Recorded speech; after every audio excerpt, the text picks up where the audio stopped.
Ma vie en bio, le rendez-vous 100% bio de Fréquence Terre. Frédéric Benoît. Cette semaine, la vie en bio fait entrer la nature chez vous. Où que vous soyez, nous rencontrons Karine Maillot. Bonjour. Bonjour. Karine Maillot, vous êtes journaliste, spécialiste des questions d'environnement et vous avez rédigé un guide publié chez Terre Vivante, le guide de la permaculture urbaine, ou comment aménager un coin de nature sur un balcon, une cour, un toit, et même dans son appartement directement. Sur la couverture de votre guide, on lit même « Vers la ville nourricière ». Vous nous expliquez ? Oui, eh bien écoutez, l'idée c'est qu'on peut voir la ville d'une façon totalement différente de celle dont on l'envisage aujourd'hui. Imaginez qu'au lieu de ces murs de béton, on ait des lianes qui grimpent à l'assaut des hauteurs, que l'on ait au pied des immeubles des arbres fruitiers, des bacs avec des légumes, des plantes aromatiques.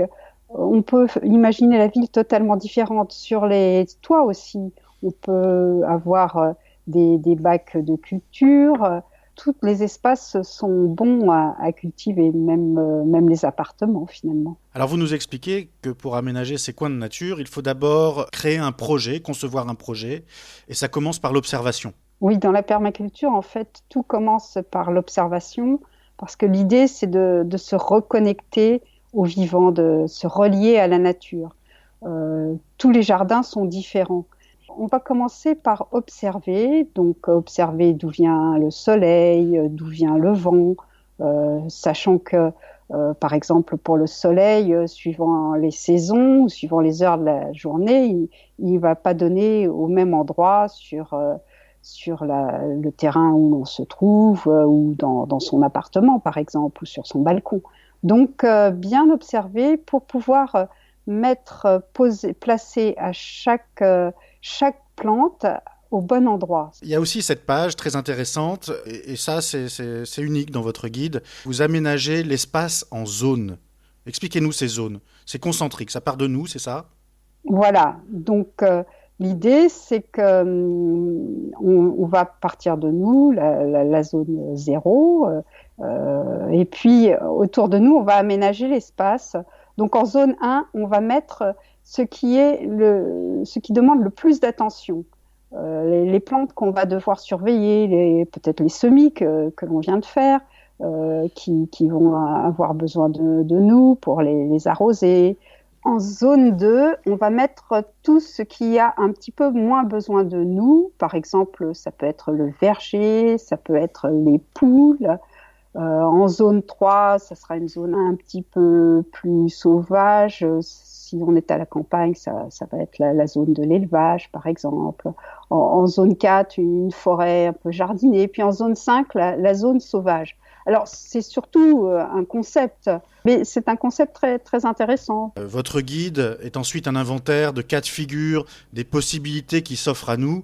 Il y a un chapitre à ceux qui veulent aménager un balcon ou une terrasse, un chapitre pour la culture sur les toits, par exemple. Pour investir un toit, moi ça m'intéressait parce que je suis en région parisienne, j'habite dans un appartement, il y a au-dessus de moi un grand toit plat.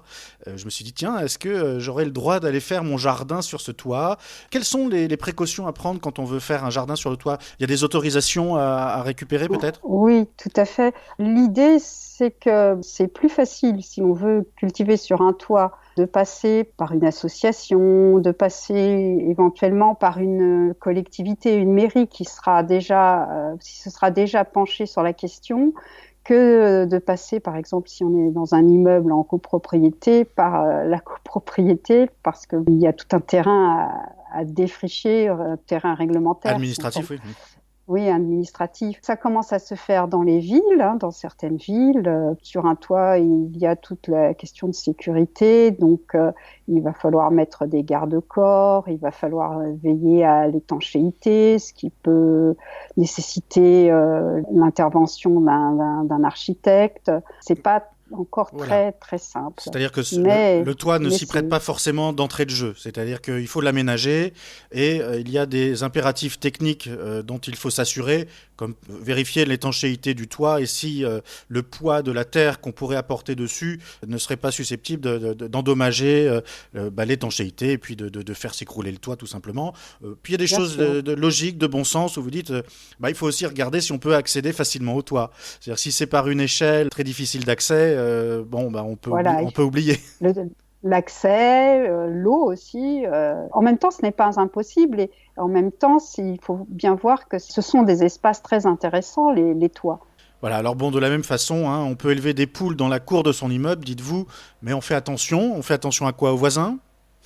Oui, on fait attention aux voisins. Il faut que l'ensemble des habitants soient d'accord pour la présence de ces poules. Puis bien sûr, il faut aussi penser au bien-être des poules.